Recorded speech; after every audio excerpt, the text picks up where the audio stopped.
Hello dears, welcome back to Thunder Kitchen Recipes. ഇന്ന് മലയാളികൾ ഏറെ ഇഷ്ടപ്പെടുന്ന കരിമീൻ പൊള്ളിച്ചതിൻ്റെ റെസിപ്പിയാണ് ഷെയർ ചെയ്യാൻ പോകുന്നത്. തേങ്ങാപ്പാലിൽ റെഡിയാക്കുന്ന ഈ മസാല ഉപയോഗിച്ച് പൊള്ളിച്ചാൽ കരിമീനിന് വളരെ നല്ല ടേസ്റ്റാണ്.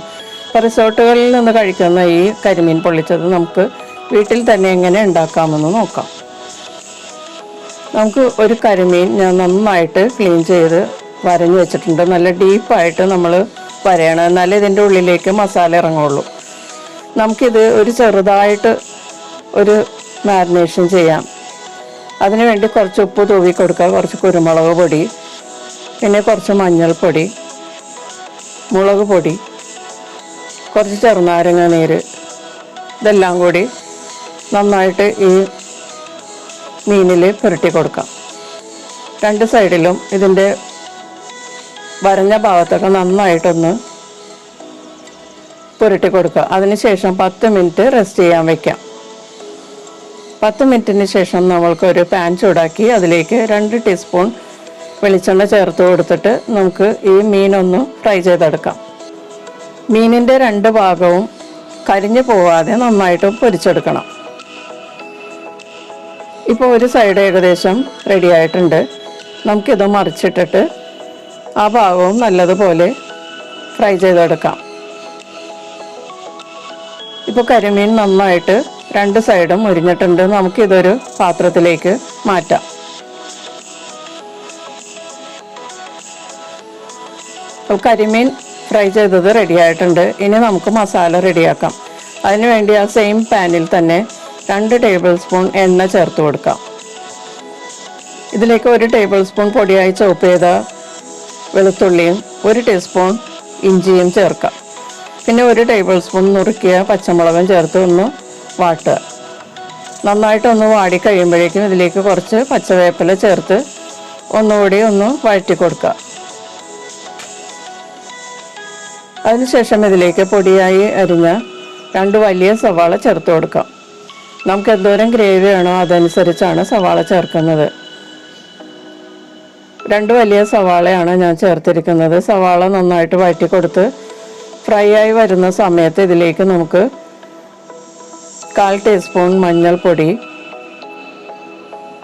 2 teaspoon Kashmiri chilli powder, 1 teaspoon pepper powder, ഇതെല്ലാം കൂടി ചേർത്തിട്ട് ലോ ഫ്ലെയിമിൽ ഇതിൻ്റെ പച്ചമണമൊക്കെ മാറുന്നത് വരെ ഒന്ന് വഴറ്റി കൊടുത്ത് ഫ്രൈ ചെയ്യാം. പൊടികളുടെ പച്ചമണം മാറിക്കഴിയുമ്പോഴേക്കും ഇതിലേക്ക് ഒരു മീഡിയം തക്കാളി പൊടിയായി അരിഞ്ഞതും മസാലയ്ക്ക് വേണ്ട ഉപ്പും കൂടി ചേർത്ത് നന്നായിട്ടൊന്ന് വഴറ്റി കൊടുക്കാം. തക്കാളിയൊക്കെ പെട്ടെന്ന് സോഫ്റ്റ് ആകാൻ വേണ്ടിയിട്ട് നമുക്ക് ഇത് മൂടി വെച്ച് മീഡിയം ഹീറ്റിൽ 2 മിനിറ്റ് കുക്ക് ചെയ്യാം. അപ്പോൾ തക്കാളിയൊക്കെ പെട്ടെന്ന് സോഫ്റ്റായി കിട്ടും. 2 മിനിറ്റിന് ശേഷം നമുക്കിത് തുറന്ന് നന്നായിട്ടൊന്ന് വഴറ്റി കൊടുക്കാം. ഇനി ഇതിലേക്ക് ഞാൻ 1 മുറി തേങ്ങയുടെ കട്ടിയായിട്ട് പിഴിഞ്ഞെടുത്ത പാലാണ് ചേർക്കാൻ പോകുന്നത്. അതിൽ 1 കപ്പ് പാലാണ് കിട്ടിയിരിക്കുന്നത്. അതിൽ 1/2 കപ്പ് നമ്മൾ ഇതിലേക്ക് ചേർത്തിട്ട് ഈ മസാലയുമായിട്ട് ഒന്ന് മിക്സ് ചെയ്യാം. മസാലയുമായിട്ട് നന്നായിട്ട് മിക്സ് ചെയ്തതിന് ശേഷം ബാക്കി പാലും കൂടി ഒഴിച്ചു കൊടുക്കാം. 1 കപ്പ് പാലാണ് എടുത്തത്, 1/2 കപ്പ് ആദ്യം ചേർത്തു. ഇപ്പോൾ 1/2 കപ്പും കൂടി ചേർത്തിട്ട് ഈ മസാലയുമായിട്ട് നല്ലതുപോലെ മിക്സ് ചെയ്യാം. അതിനുശേഷം ഇതിലേക്ക് 1.5 ടീസ്പൂൺ വൈറ്റ് വിനീഗർ ചേർത്ത് കൊടുക്കാം. ഞാനിവിടെ ആപ്പിൾ സിഡർ വിനീഗറാണ് ചേർക്കുന്നത്. എന്നിട്ടിത് നല്ലതുപോലെ മിക്സ് ചെയ്ത് ഈ തേങ്ങാപ്പാലൊക്കെ നല്ലതുപോലെ വറ്റി നല്ല കുറുകിയ ഗ്രേവി ആവുന്നത് വരെ വഴറ്റി കൊടുക്കാം. ഒഴുകി പോകാത്ത തരത്തിലുള്ള ഗ്രേവി ആയിരിക്കണം. അതുവരെ നമ്മളിത് ഇളക്കി കൊടുത്ത് കുക്ക് ചെയ്യാം. അപ്പോൾ നല്ല കട്ടിയായിട്ടുള്ള ഈ കുറുകിയ പാകത്തിൽ നമുക്കിത് സ്റ്റവിൽ നിന്ന് മാറ്റി വയ്ക്കാം. ഇനി നമുക്ക് പൊള്ളിക്കാനുള്ള ഇലയാണ് വേണ്ടത്. വാഴയില നന്നായിട്ട് വാട്ടിയെടുത്തില്ലെങ്കിൽ ഇത് പൊട്ടിപ്പോകാൻ ചാൻസ് ഉണ്ട്. ഈ ഇല നമുക്കൊരു പരന്ന പാത്രത്തിലേക്ക് എടുത്ത് വെച്ചതിന് ശേഷം നമുക്ക് കരിമീൻ സ്റ്റഫ് ചെയ്യാൻ വെക്കാം. നമ്മൾ റെഡിയാക്കിയ മസാലയുടെ പകുതി എടുത്തിട്ട് കരിമീനിൻ്റെ വലിപ്പം അനുസരിച്ച് പരത്തിയെടുക്കുക. എന്നിട്ട് ഇതിൻ്റെ പുറത്തേക്ക് നമ്മൾ ഫ്രൈ ചെയ്ത് വെച്ചിരിക്കുന്ന മീൻ എടുത്ത് വയ്ക്കുക. അതിനുശേഷം ബാക്കിയുള്ള മസാല ഇതിൻ്റെ പുറത്തേക്ക് ഒരേപോലെ ലെവലിൽ പുരട്ടി കൊടുക്കുക. അതിനുശേഷം വാഴയിലയുടെ 2 ഭാഗവും സൈഡിലെ 2 ഭാഗവും കൂടി ഒരുമിച്ചെടുത്തിട്ട് നന്നായിട്ട് ചുരുട്ടി എടുക്കണം. മടക്കിയെടുത്താലും മതിയാകും. എന്നിട്ട് ടൈറ്റാക്കി 2 സൈഡിൽ നിന്നും അറ്റത്തെ 2 സൈഡിൽ നിന്നും മടക്കി നടുവിലേക്ക് മടക്കിയെടുക്കാം. നമ്മൾ ചോറ് പൊതി ഉണ്ടാക്കുന്നത് പോലെ തന്നെ. പക്ഷേ ഇതിനകത്ത് ഗ്രേവി ലീക്ക് ആകാതിരിക്കാനാണ് ഇങ്ങനെ ചെയ്യുന്നത്. അതിനുശേഷം വാഴനാര് കൊണ്ട് നമുക്കിത് കെട്ടിവെക്കാം.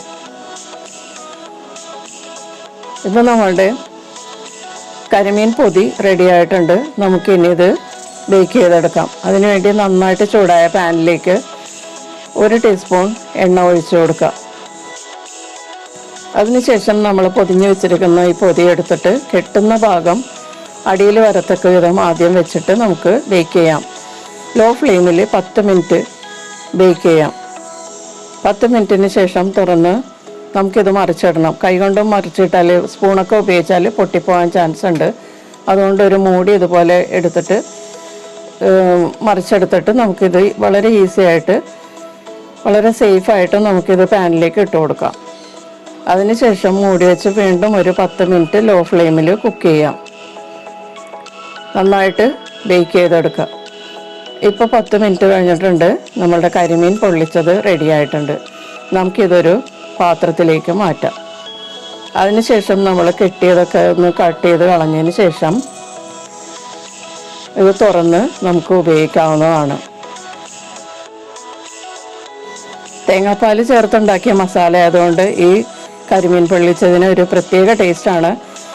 പുളിക്ക് ആവശ്യമുള്ള ചെറുനാരങ്ങ നീര് പിഴിഞ്ഞൊഴിച്ച് സവാള ചേർത്ത് കഴിക്കാവുന്നതാണ്. നമുക്കിത് ചോറിൻ്റെ കൂടെയും ചപ്പാത്തിയുടെ കൂടെയൊക്കെ കഴിക്കാം കേട്ടോ. ഈ വീഡിയോ ഇഷ്ടപ്പെട്ടെങ്കിൽ നിങ്ങളുടെ അഭിപ്രായങ്ങളും നിർദ്ദേശങ്ങളും കമൻറ്റ് ബോക്സിൽ രേഖപ്പെടുത്തുക. നമുക്ക് വീണ്ടും മറ്റൊരു റെസിപ്പിയുമായിട്ട് കാണാം. Thank you.